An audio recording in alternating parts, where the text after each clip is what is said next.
In this part of the chapter 2, I will discuss the velocity time graph. So in the velocity time graph, time is taken on x-axis and velocity is taken on y-axis. Since velocity is a vector quantity, the positive velocity means that the body is moving in a certain direction away from its initial position. And the negative velocity means the body is moving in the opposite direction, that is towards the initial position. From the velocity time graph, we can determine the displacement of the body in a certain time interval and the acceleration of the body at any instant. First, we will determine the displacement from the velocity time graph. Since velocity displacement is equal to velocity into time, the area enclosed between the velocity time sketch and x-axis gives the displacement of the body. So we can see this graph. So in the above figure, this triangle ABC, area of this triangle ABC will be half into base into height. Half into base is what? Here 1 to 4 seconds, so we can take base equals to 4 seconds. What is height?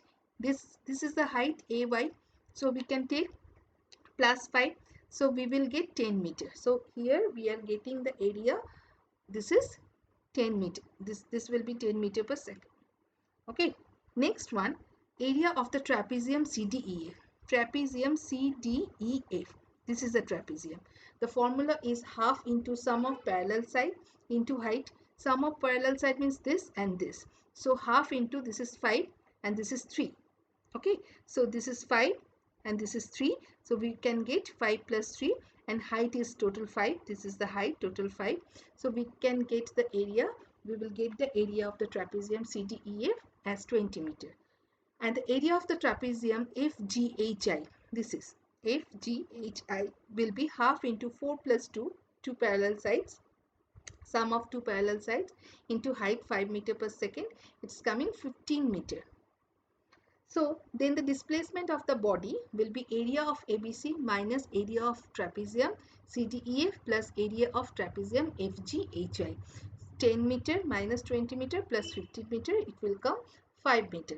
But the total distance traveled by the body will be area of the ABC plus area of trapezium CDF plus area of trapezium FGHI. So we can see over here the total displacement will be the summation of this area and this area. This is the total distance traveled. Okay, but the actual total displacement, the area of this one full minus this one and minus this. Okay, so here we can get the total distance traveled for 10 meter plus 20 meter plus 15 meter, 45 meter. Next one, determination of acceleration from the velocity time graph. From this figure we can see slope equals to change in velocity divided by change in time. In part AB, it's 5 minus 0 by 3 minus 0. We will get the acceleration as 5 by 3, that is 1.67 meter per second square. In part BD, the slope will be minus 5 minus 5, 5 minus 3, minus 5 meter per second square, because it is the slope means it's decreasing, retardation. Okay, and in part DE, slope will be 0, so acceleration will be 0. Now we can consider some cases, like case 1. If a body is in motion with uniform velocity, that is the velocity is remaining constant with time, the velocity time graph of a straight line will be parallel to the x-axis. Suppose, and next one, in case 2, if the body is in motion with uniform acceleration, that is equal changes in velocity take place in equal intervals of time, the velocity time graph is a straight line inclined to the time axis. The slope of the line gives the acceleration. And next one, case 3, we can see like that. Let us consider the motion of the body released from a height to fall down vertically, initially from rest, with velocity increasing uniformly for 5 seconds and acquiring the velocity 50 meter per second. Then after hitting the ground, it rises vertically upwards to the same straight with the velocity decreasing uniformly. Okay, this is the, so what are the conclusions we can get? For motion with a uniform velocity, the velocity time graph is a straight line parallel to the time axis. If the velocity time graph is a straight line inclined to the time axis, the motion is with the uniform acceleration. And if the velocity time graph is a curve, the motion is with non-uniform acceleration.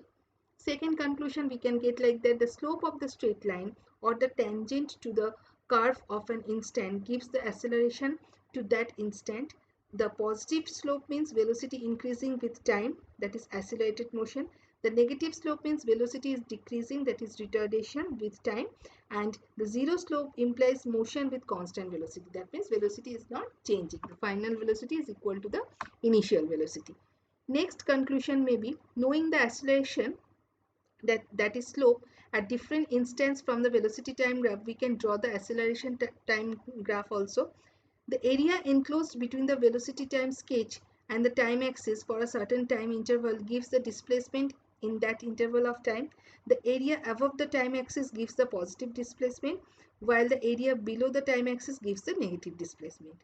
Knowing the distance in different time intervals from the velocity time graph, we can also draw the distance time graph. These are the conclusions we are getting from this velocity time graph.